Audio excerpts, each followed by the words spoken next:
오늘 처음 새벽 기도 시간에 이 찬양을 같이 나누게 되어서 참 감사한 마음이 큽니다. 모든 고백이 다 귀하지만 그 중에 3절 가사가 저는 참 마음에 와닿습니다. 3절 가사가 이러합니다. 육신의 눈 못 볼 때에 신령한 눈 곧 밝히사. 내가 어리석어서 부족해서 육신의 눈으로 못 보는 것이 많지만 그때마다 주님께서 신령한 눈을 밝혀주셔서 그런 뜻일 것 같습니다. 정말 마음을 다해 사모해야 될 은혜가 아닐 수 없다 여겨지는데, 신령한 눈 곧 밝히사 저 천성문 보게 하니. 천성문은 시작이기도 하고 마침이기도 할 것 같습니다. 어디에서 어떻게 하늘문이 열리는지를 보게 하시고, 어디에도 길이 없고 답이 없다라고 여겨질 때가 있지만 주님께서 신령한 눈을 밝혀주시면 어디에서 어떻게 하늘문이 열리는지를 보게 하시기도 하고, 때로는 이 일의 결국이 무엇인지를 천국문을, 천성문을 보게 하시기도 하는 그런 은혜를 베풀어 주시는 게 아닐까 생각이 듭니다. 새벽에 하나님이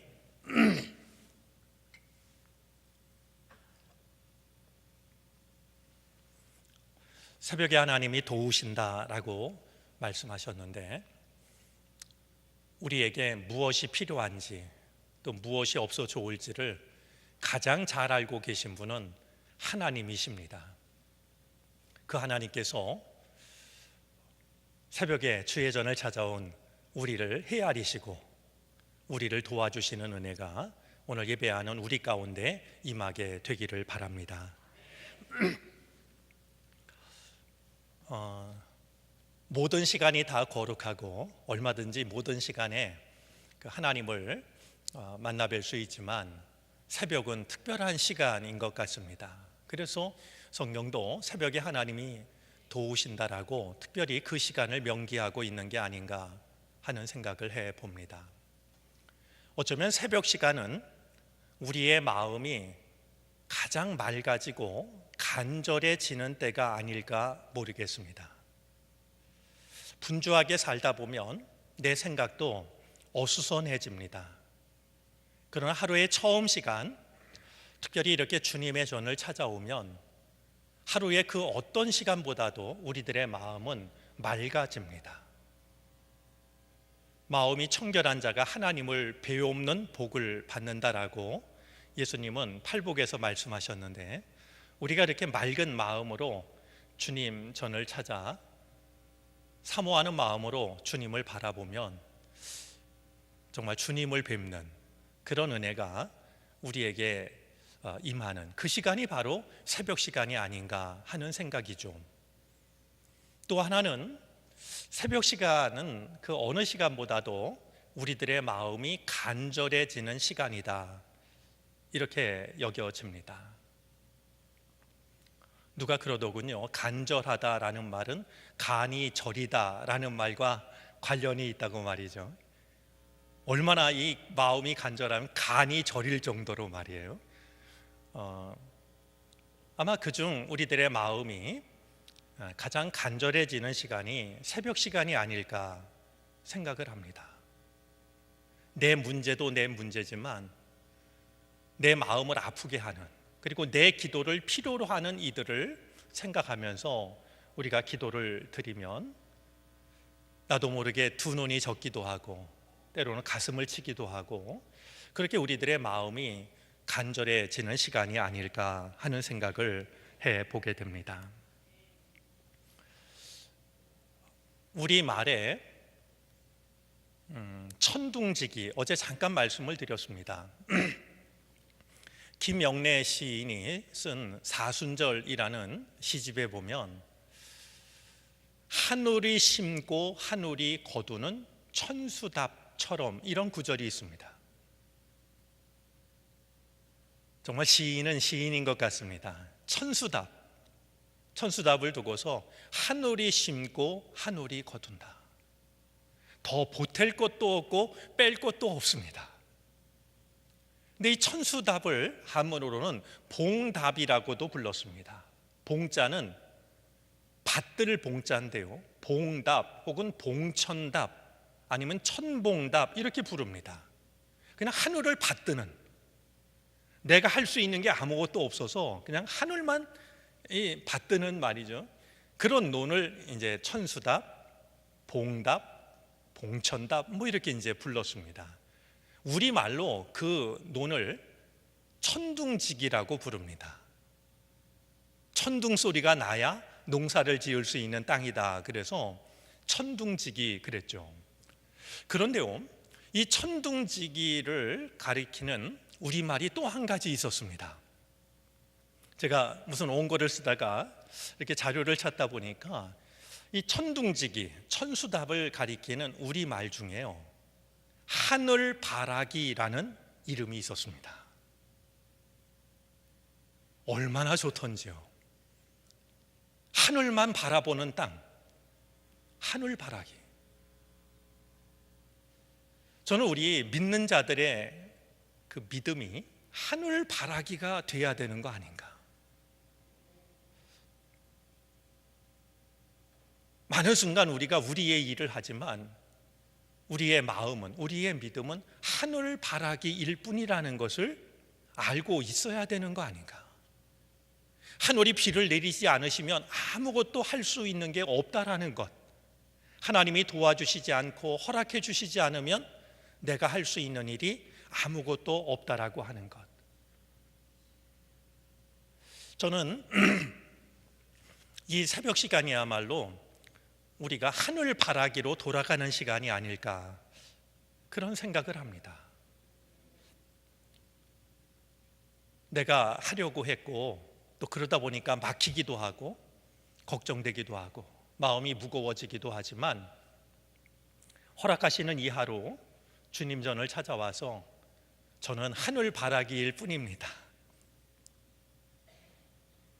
그냥 그렇게 한마디 고백을 해도 주님은 우리가 어떤 마음으로 그 말을 하고 있는지를 헤아리실 거고, 하늘에서 비를 내려서 모를 심게 하고 별을 거두게 하는 것처럼, 그래서 밥을 먹게 하시는 것처럼 우리에게 필요한 은혜를 하늘에서 허락해 주신다 생각을 합니다. 새벽을 우리가 깨워서 우리를 일깨워 주시는 주님의 그 인도하심을 따라서 새벽 제단을 찾을 때마다 나는 다만 하늘바라기일 뿐입니다. 그런 마음으로 우리가 주님을 바라볼 수 있었으면 좋겠습니다. 제가 좋아했던 작가 중에 니코스 카잔차키스라는 작가가 있습니다. 그가 한때 수도원 기행을 합니다. 많은 수도원을 찾아다니는데요, 어떤 수도원에 갔더니 한 수도자가 기진맥진, 금방이라도 쓰러질 것처럼 지쳐 있는 모습을 보게 되었습니다. 카잔차키스가 그에게 물었죠. 수도자님은 아직도 사탄과 씨름을 하고 계십니까? 너무나도 힘들어 보이십니다. 그러자 수도자가 대답합니다. 웬걸요, 사탄과의 싸움은 벌써 끝났습니다. 카잔차키스가 다시 묻습니다. 그러면 누구와 싸우기에 이렇게 지쳐 있습니까? 그러자 수도자가 대답합니다. 하나님과 싸웁니다. 니코스 카잔차키스가 깜짝 놀라서 물었습니다. 하나님과 싸운다고요? 설마 하나님을 이길 수 있다라고 생각하시는 겁니까? 그때 수도자가 대답합니다. 아닙니다. 저는 하나님께 지려고 싸웁니다. 그런데 하나님께 지는 것이 이렇게도 어렵습니다. 어쩌면 기도라고 하는 것은 하나님께 설명하거나 설득하는 것이 아니라 하나님께 지기 위한 내적 싸움을 하는 게 아닌가 하는 생각도 듭니다. 내가 원하는 것을 얻기 위해서, 더 많이 얻기 위해서 하나님을 설득하는 것이 아니라 하나님의 뜻 앞에 내가 지기 위해서, 마치 야복 나루토의 야곱처럼 하나님의 뜻 앞에서 씨름하는 것, 그리고 마침내 내가 지는 것, 그것이 기도이고 기도의 응답이 아닐까, 그런 생각도 해보게 됩니다. 우리 새벽 시간 하늘 바라기로, 또 가장 간절한 마음으로 하나님, 내 삶을 통해서 내 뜻이 아니라 아버지의 뜻이 이루어지게 해 주십시오, 그렇게 간절히 기도하는 우리 새벽 시간이 되어졌으면 좋겠습니다. 얘기가 길어졌는데 우리 말씀 보고 나누도록 하겠습니다. 이사야 26장입니다.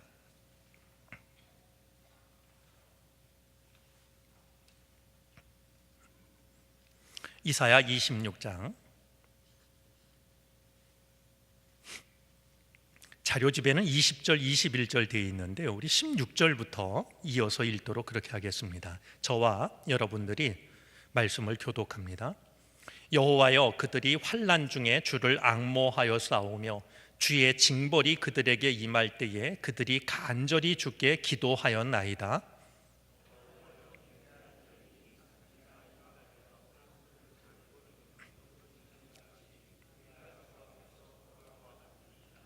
우리가 잉태하고 산고를 당하였을지라도 바람을 낳는 것 같아서 땅의 구원을 베풀지 못하였고 세계의 거민을 출산하지 못하였나이다.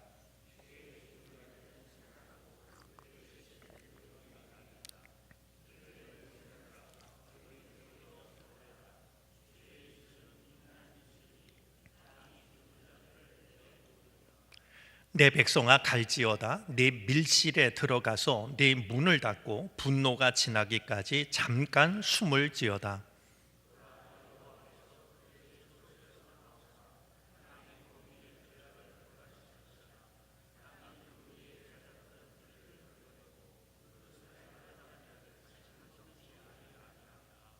아멘.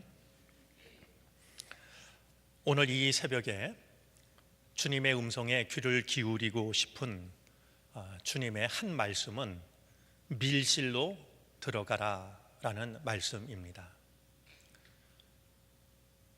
오늘 이 말씀은 하나님께 징벌을 받고 있는, 하나님의 진노 속에 살아가고 있는 백성들에게 주시는 말씀입니다.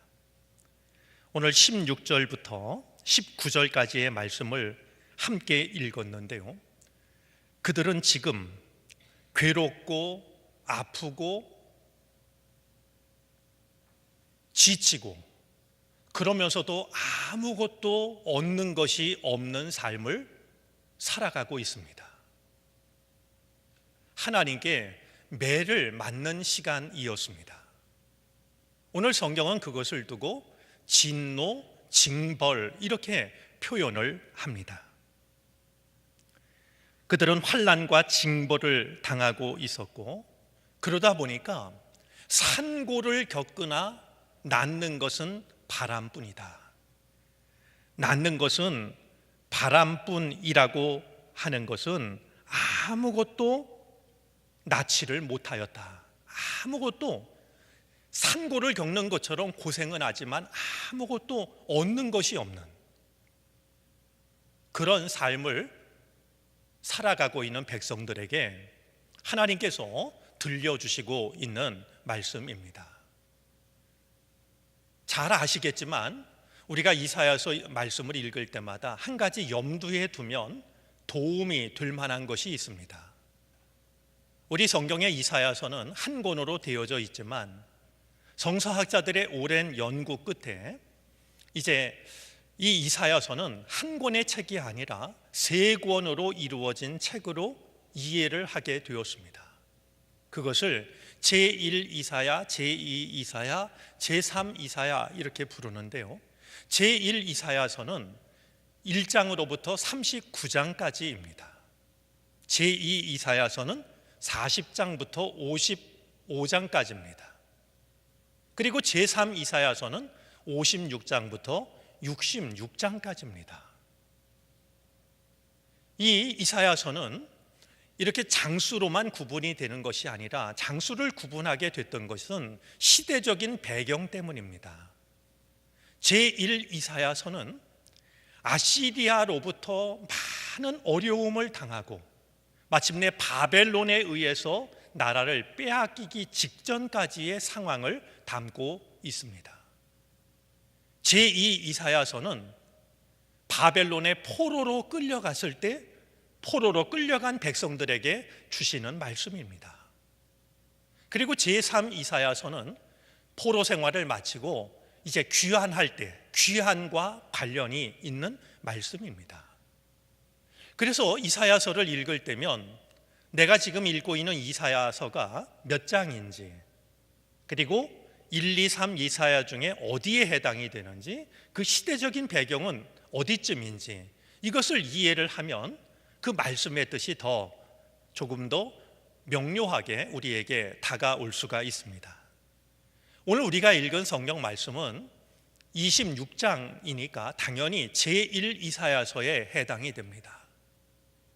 아시리아의 침공을 받고 또 신흥 강대국인 바벨론의 이제 침략을 앞두고 있는 굉장히 혼란스럽고 고통스러운 시기였습니다. 하나님의 백성으로서의 자부심도 그들은 지킬 만한 여력이 없었습니다. 왜냐하면 하나님께서 깨닫지 못하는 백성들을 위하여 회초리를 드셨는데 이방 나라라고 하는 회초리를 들었기 때문입니다. 고통스럽고 혼란스럽고 하나님께서 지금 어떤 일을 하시는 걸까? 아직은 충분히 깨닫지 못한 그런 하나님의 백성들에게 주고 있는 말씀입니다. 아마 이 말씀은 오늘 이 시대를 살아가는 우리에게도 동일한 의미를 갖고 있다라고 여겨집니다. 하나님의 백성으로 살아가면서도 때때로 우리들의 마음이 아프고 괴롭고 많은 수고를 하지만 나은 것은 바람뿐이라고 하셨던 것처럼 아무것도 얻는 게 없는, 그리고 겉으로 드러난 그런 일뿐만이 아니라 하나님을 믿는 나에게 왜 이런 어려운 일이 닥쳐오는 걸까? 당시 이스라엘 백성들이 경험하고 있던 그 일들은 우리의 삶 속에도 우리의 믿음 속에도 동일하게 찾아오는 일들입니다. 이제 하나님께서는 이 시간을 살고 있는 백성들에게 하나님의 뜻을 전해주고 계신데요, 그 중에 하나가 밀실로 들어가라는 말씀입니다. 하나님의 매는 이스라엘 백성들을 멸하시기 위한 게 아니었습니다. 때려서라도 바로 잡으시려는 하나님의 아픈 사랑이었습니다. 아마 부모로서 가장 마음 아플 때는 자식에게 회초리를 때려야 되는 그 시간 아니겠습니까? 하나님의 심정이 그러하셨을 겁니다. 끝내 깨닫지 못하는 백성들을 보면서 안타까운 마음으로 아시리아, 바벨론 그 회초리를 들어서 당신의 백성들을 정신 차리라고 때리고 있지만 하나님은 그 매를 맞고 백성들이 멸절당하기를 원하지 않으셨던 겁니다. 그렇기 때문에 그 아픈 시간을 보내는 백성들에게 하나님은 사랑의 말을 건네고 계신데요, 그것이 바로 밀실로 들어가라는 말씀입니다. 내 백성아 갈지어다, 네 밀실에 들어가서 네 문을 닫고 분노가 지나기까지 잠깐 숨을 지어다. 밀실, 숨어있는 방입니다. 아무도 모르는 방입니다. 그래서 공동번역 성경에는 밀실로 들어가라 라는 이 말을 골방으로 들어가라 이렇게 옮겼습니다. 밀실이라는 말도 좋고 골방이라는 말도 참 좋습니다.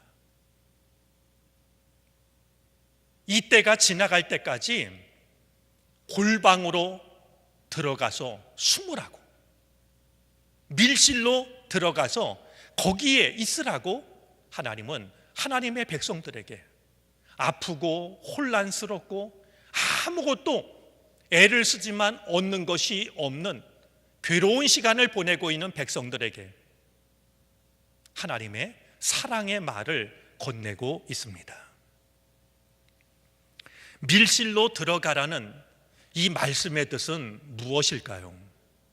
무엇보다도 세상과 너를 힘들게 하고 낙심케 하는 그 모든 일들과 단절하라는 의미입니다.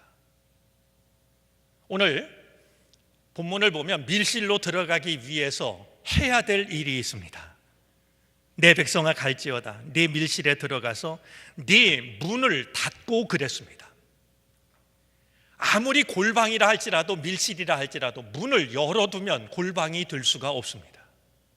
골방이 되기 위해서는, 밀실이 되기 위해서는 문을 닫아야 됩니다. 세상과 내가 단절돼야 하는 겁니다.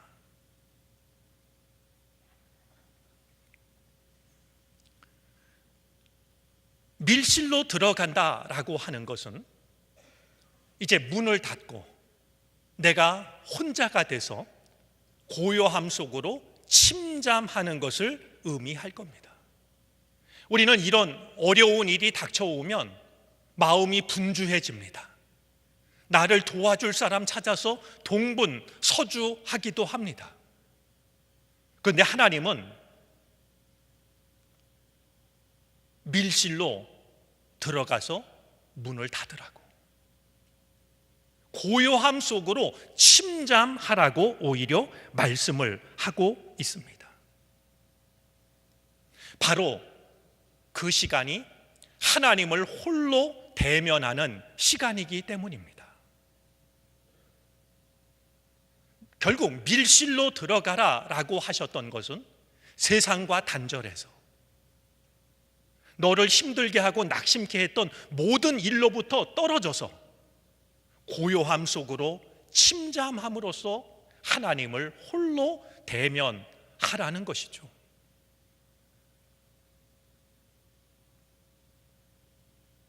저는 오늘 밀실로 들어가라 하셨던 이 하나님의 말씀이 기도의 자리로 나오는 우리들에게 들려주시는 주님의 음성이 되어졌으면 좋겠습니다.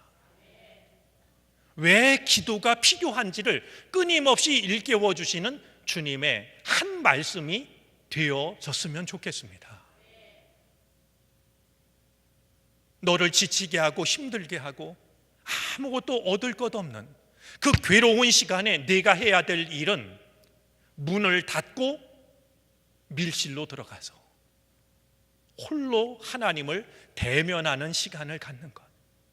지금 너에게 필요한 시간은 동분서주하는 그것이 아니라 밀실로 들어가는 시간이 너에게 필요하다. 밀실로 들어가라, 골방으로 들어가라. 우리를 기도의 자리로 이끄시는 주님의 음성으로 우리 마음속에 남을 수 있게 되기를 바랍니다. 자, 그런데요, 오늘 성경 말씀을 보면 이 밀실로 들어갈 때 하나님께서 하시는 일이 있습니다. 오늘 21절입니다. 보라, 여호와께서 그의 처소에서 나오사 말씀합니다. 말씀을 읽다가 마음을 다해서 아멘 했습니다. 우리가 밀실로 들어가면 하나님이 처소에서 나오십니다. 내가 밀실로 들어가면 내가 해야 될 일은 어떻게 되는 거지? 우리는 걱정이 돼서 밀실로 못 들어갑니다. 들어가도 너무 궁금해서 걱정돼서 문을 열었다 닫았다 안절부절하죠. 그런데요, 하나님의 백성들을 향하여 밀실로 들어가라 라고 말씀하신 하나님께서는 우리가 밀실로 들어갈 때 하나님의 처소에서 나오시겠다라고 말씀을 합니다. 우리가 밀실로 들어가면 가뜩이나 걱정했던 일들이 더 나빠지는 것이 아니라 우리가 밀실로 들어가는 그 시간은 나의 모든 것을 하나님께 맡기는 시간이기 때문에 밀실로 들어가는 우리를 보시고 하나님께서 친히 나서시겠다라고, 그렇게 우리에게 말씀을 하고 있는 겁니다. 빌 하이빌스 목사님께서 즐겨했던 말이 있었습니다. 이런 말입니다. 우리가 일하면 우리가 일을 하는 것이지만 우리가 기도하면 하나님이 일하신다.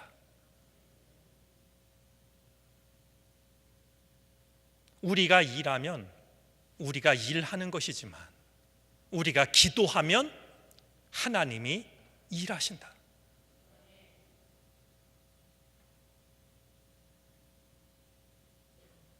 많은 문제가 있고 아픔이 있지만 그럴수록 밀실로 들어가라라고, 홀로 하나님을 만나라고 하시는 말씀을 따라서 세상의 문을 닫고 밀실로 들 때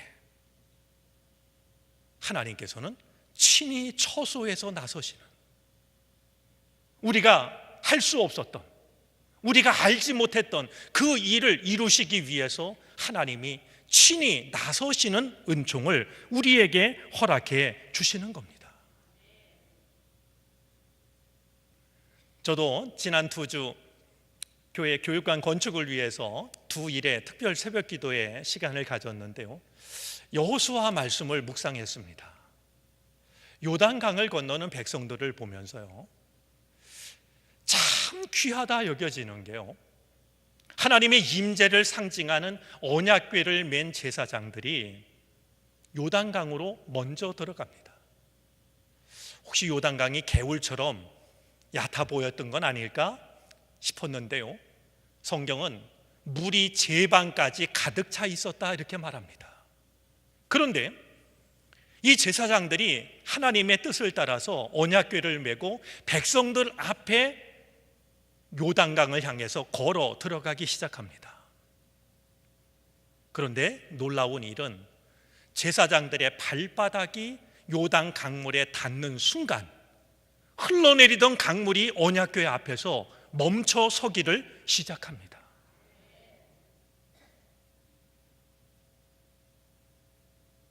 정의 부대를 앞세웠던 게 아니었습니다. 하나님을 앞세웠습니다. 그것은 하나님의 뜻이기도 했습니다. 이스라엘 백성들은 하나님보다 앞서지 않았고 하나님을 따랐을 뿐입니다. 언약궤를 맨 제사장들은 백성들이 다 건너갈 때까지 강 한복판을 지킵니다. 그리고 백성들이 다 지나간 뒤에 다시 육지로 올라오게 되는데요, 맨 마지막으로 그들의 발이 육지에 디뎠을 때 멈춰섰던 강물이 다시 제자리로 흘러내리기를 시작합니다. 아이를 좀 모독하는 것 같아서 이런 얘기하기가 좀 조심스러운데요, 어떤 아이, 꼬마 아이가 엄마를 따라서 시장에 갔어요. 한 바퀴 돌고 나오는데 과일 가게 앞에 갑니다. 엄마가 몇 가지 과일을 사는데요, 마침 앵두가 나와서 앵두가 이제 이렇게 앵두를 팔 때였던 모양이죠. 이 아이가 앵두를, 눈이 동그래 가지고 말이죠, 앵두를 쳐다보는 거예요. 이제 주인이, 그 아주머니가 이제 애기 엄마가 단골 손님이기도 하고 그런데 조그만 애기가 와가지고 앵두를 많이 쳐다보니까 얼마나 귀여운지, 얘야 한 좀 집으렴 그랬어요. 아이가 안 집어요. 아니 그냥 주는 거니까 가져가. 그래도 안 집어요. 그러니까 주인이 와가지고 원 녀석도 그러면서 한 주먹 집어서 주는데요, 아이가 그걸 이렇게 받지를 못하고 옷으로 이렇게 받습니다. 엄마가 물어요. 너 아까 왜 그거 한 좀 집으라 그랬는데 안 집었니? 그래서 아이가 말해요. 내 손보다 주인 손이 더 크잖아요. 제가 아이를 모독하는 것 같아서 적절한 이야기는 아니라 생각을 하는데요, 아이의 순진함을 제가 너무 쉽게 매도하는 것 같아서요. 근데 한 가지 분명한 건 설마 하나님의 손이 우리보다 작으시겠습니까? 하나님의 능력이 우리보다 부족하시겠습니까? 너희가 밀실로 들어가면 내가 나서겠다고 하시는데, 우리는 너무나도 자주 내 손이 하나님 손보다 더 큰 것처럼 그렇게 생각하며 살아갈 때가 있습니다. 우리가 밀실로 들 때 하나님께서 처소에서 나오신다라고, 그리고 처소에서 나오시는 하나님께서 온갖 죽음의 기운에 쌓여있던 하나님의 백성들을 살려내십니다. 오늘 19절 말씀인데요, 하반절에 보면 주의 죽은 자들은 살아나고 그들의 시체들은 일어나리이다. 티끌에 누운 자들아 너희는 깨어 노래하라. 주의 이슬은 빛난 이슬이니 땅이 죽은 자들을 내놓으리라. 주님께서 처소에서 나오셔서 죽은 것과 진배 없는, 죽은 것과 다름없는 당신의 백성들을 살려내십니다. 그런데 오늘 말씀을 보면 우리가 놓치지 말아야 될 게 있습니다. 우리는 어려운 일을 만나면 주님의 은혜를 사모하는데요, 우리가 사모하는 주님의 은혜는 깜짝 놀랄 만한, 나도 놀라고 다른 사람들에게 간증거리가 될 만한 그런 도움을 기대합니다. 그리고 그것만을 도움이라고 생각합니다. 오늘 말씀대로 하자면 강한 소낙비와 같은 은혜를 우리가 사모합니다. 그런데요, 오늘 성경 말씀을 보면 주님의 도우심은 맑은 이슬처럼 찾아오기도 합니다.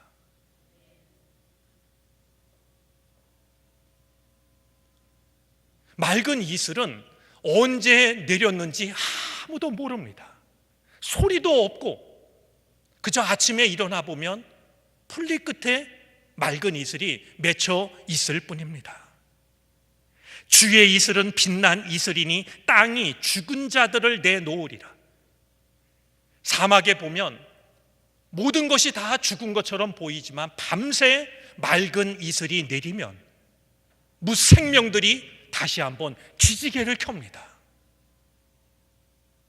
하나님께서 처소에서 나오셔서 죽은 것과 다름없는 당신의 백성들을 살리실 때 천둥이 치고 번개가 치고 우박이 내리고 소낙비가 내리는, 누구라도 알 수 있는 그런 놀라운 은혜를 베푸시기도 하지만 실은 아무도 모르는, 어떻게 도우신 건지도 도움을 받으면서도 모르는, 이슬이 내리긴 내렸는데 언제 어떻게 내렸는지를 모르는 말이죠. 그 은혜를 통해서 죽은 자들을 살려내는 이런 은혜를 베푸신다라는 것을 우리가 잊지 않았으면 좋겠습니다. 대단한 것, 놀라운 것, 그것만을 바라보느라고 이슬처럼 내려주시는 주님의 은혜를 모르고 지나가는, 그리고 은혜가 내리지 않았다고 낙심하고 원망하는 그런 우리들의 믿음이 아니었으면 좋겠습니다. 내가 알지 못하는 시간에, 내가 알지 못하는 방법으로 끊임없이 나를 돕고 계신 이슬과 같은 은혜를 베풀어 주시는 하나님, 그 은혜가 있어서 사막에 사는 무생명들이 생명을 이어갈 수 있는 것처럼 내게도 이슬 같은 은혜를 주셔서 내가 살고 있다라는 것, 우리에게 베풀어 주시는 주님의 은혜를 깨닫지 못하고 누리지 못하는 그런 우리들의 믿음이 아니기를 바랍니다. 오늘 이 시대에 생각하면 당시 이스라엘 백성들이 보내고 있던 시간과 크게 다르지 않다라고 여겨집니다. 지치고 고통스럽고 많은 수고를 하지만 낳는 것은 바람처럼 아무것도 얻는 것이 없고, 하나님의 백성이 나에게 왜 이런 일이 찾아온 것일까? 혼란스럽기도 하고, 그럴수록 밀실로 들어가라고, 골방으로 들어가라고, 세상으로부터, 일로부터, 근심과 걱정으로부터, 두려움으로부터 너를 단절해서 홀로 하나님을 대면하는 시간을 가지라고. 그러면 하나님께서 처소에서 나오시겠다라고. 죽은 것과 다름없는 너희들을 맑은 이슬로 살려내겠다라고. 우리에게 들려주시는 주님의 말씀을 귀 기울여 듣고 밀실로 들어가라, 골방으로 들어가라. 주님의 그 한 말씀을 마음에 새길 수 있는 우리들이 되어질 수 있기를 바랍니다. 우리가 모여 예배드리는 바로 이 시간, 이 자리가 하나의 밀실이자 골방이 되기를 바랍니다. 우리가 기도할 때 주님은 우리를 위해 친히 나서실 것입니다.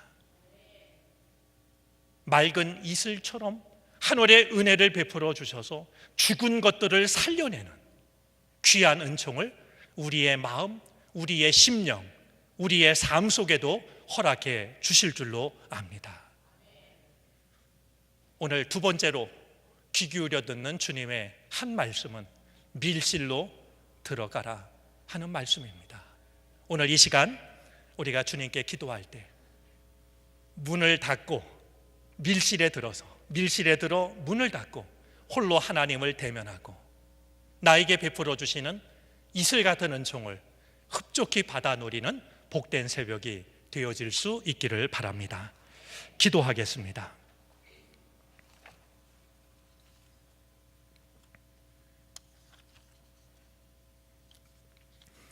괴롭고 아프고 지치고 애쓰지만 아무것도 얻는 것이 없는, 그러면서 마음이 괴로운, 그것은 이스라엘 백성들뿐만이 아니었습니다. 우리는 그 아픔을 가지고